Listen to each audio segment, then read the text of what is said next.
Welcome back. In a late-night development, Pakistan's U-turn on boycotting India at the T20 World Cup is now official. A notification was issued. The Pakistan government has allowed its cricket team to take the field against India on the 15th of February in the T20 World Cup clash, which means the match will go on as per the original schedule.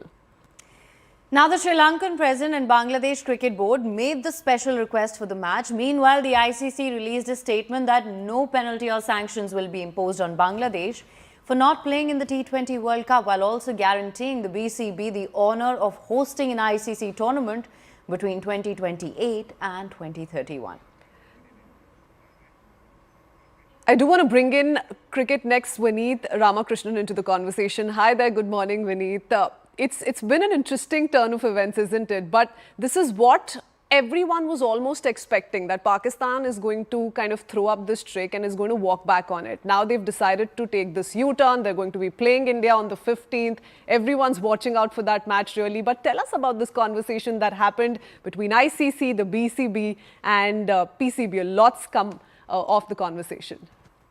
Well, good morning to you, Prithvi. And yes, everyone's happy, isn't it? Yeah. India versus Pakistan is back on the cards. The fans would be happy and everybody can have a sound sleep. But then again, look, beyond this, as you mentioned about the talks, there were a lot of backroom talks that had happened. Remember, the ICC Deputy Chair Imran Khwaja was in Lahore. Even the PCB President Animal Islam also went to Lahore. There were a lot of meetings that were happening. And as you mentioned, right from the word go, Pakistan's boycott threats were kind of a shallow threat. Everybody knew this would not, stand for PCB, and that is what we have seen. The framing of what PCB has mentioned in their statement is quite interesting. They said that, they've taken in consideration the, statements or the support from their friendly countries. The UAE Cricket Board had returned to Pakistan, so did the Sri Lankan board, and even the president, the Sanaike, also had a conversation with PM Shahbaz Sharif, is what the statement says.